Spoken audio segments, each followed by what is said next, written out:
Good morning! Nandito tayo. Tikman natin yung tinapi na ginawa natin. Pero, ngayon, kape muna tayo.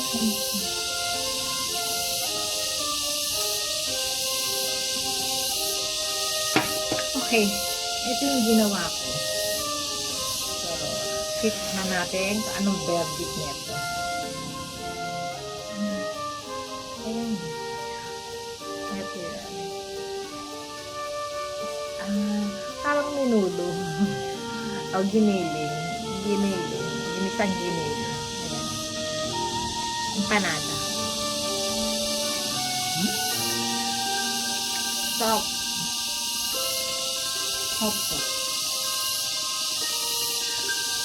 Asawa ko nakasampu na yata nito.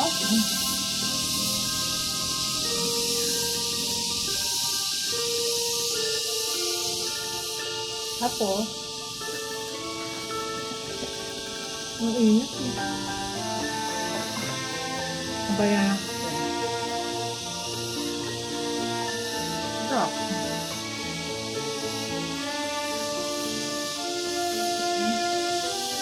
Mahiling siya din.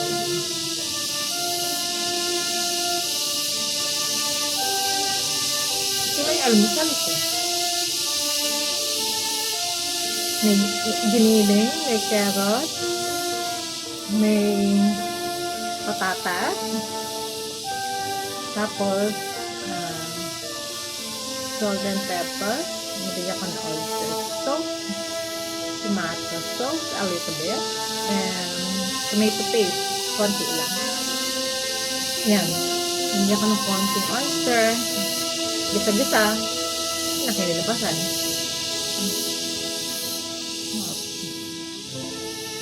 Wow ko, grabe. 10 yata kinain.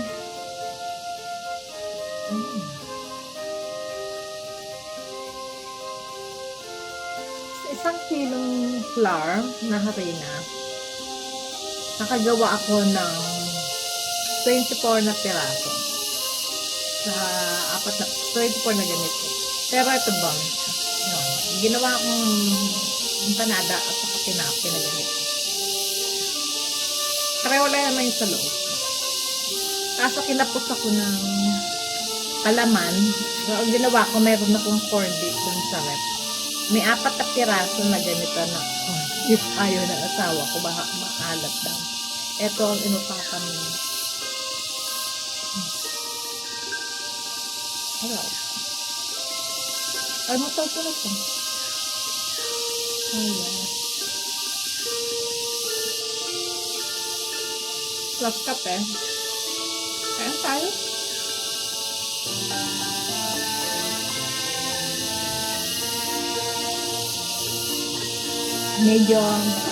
Medyo maalat lang. Pero sa asawa ko, okay naman daw. Sa akin maalat. Kasi, pag nagluluto ako, hindi ako tumitikim ng pagkain. Tansya-tansya lang ako. Pero ba? Ayaw akong tumitikim. Kasi pag tumikim ako, hindi na makakain. Ang kaya ko gabi, nagluto ako. Tikim ng tikim. Wala akong dinner.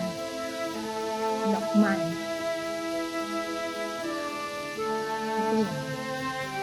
Sarap naman. Pwede naman pambenta to. Mahilig akong gumawa ng mga ganito, mga dessert. Minsan ako gumagawa ako ng ginataan, na bilo-bilo, kakanin, leche flan, lahat yan kaya kong gawin. Minsan pag gumagawa ako, isay lang ang taga-tikim, taga-ubos. Wala naman namang pagbibigyan dito. Kasi sa kaldero, kung gumawa ko. Ang ginagawa ko, pag gumawa ko marami, nilalagay ko lang sa freezer. Para hindi masira. Pero hinahati-hati ko na siya. Tapos ilalagay ko sa freezer. Kung ano yung kailangan ko, yun na lang.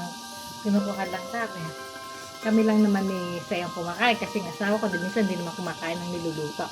Kaya Pilipino.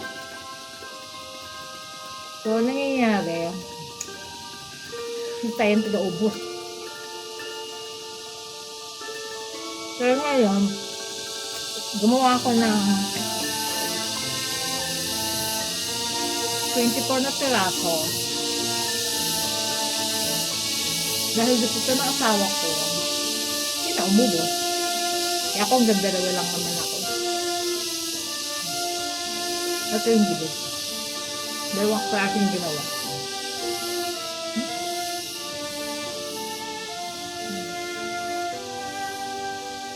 Sarap siya. Binili. Yan. Breakfast ko na to. Dalawang piraso.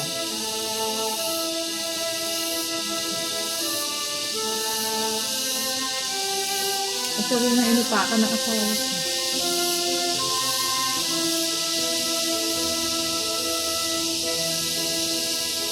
Grabe yung bodega ng asawa ko. Kasi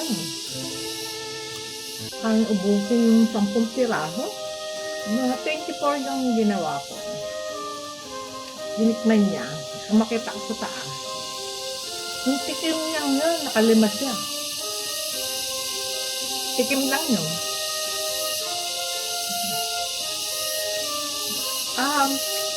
Ito yung gawa ko ng harina.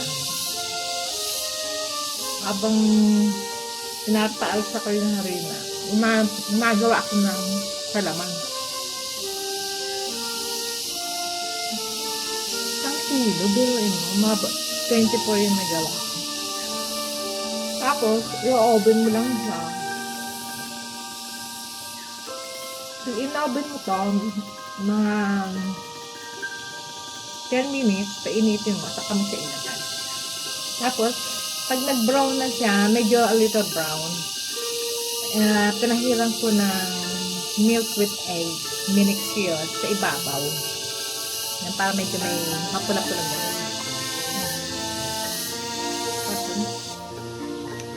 Siguro hanggang dito na lang ako, bukas na, magkakapoy na ako.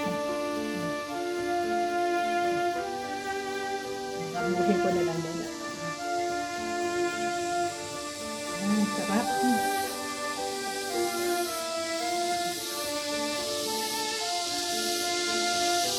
Sarap siya.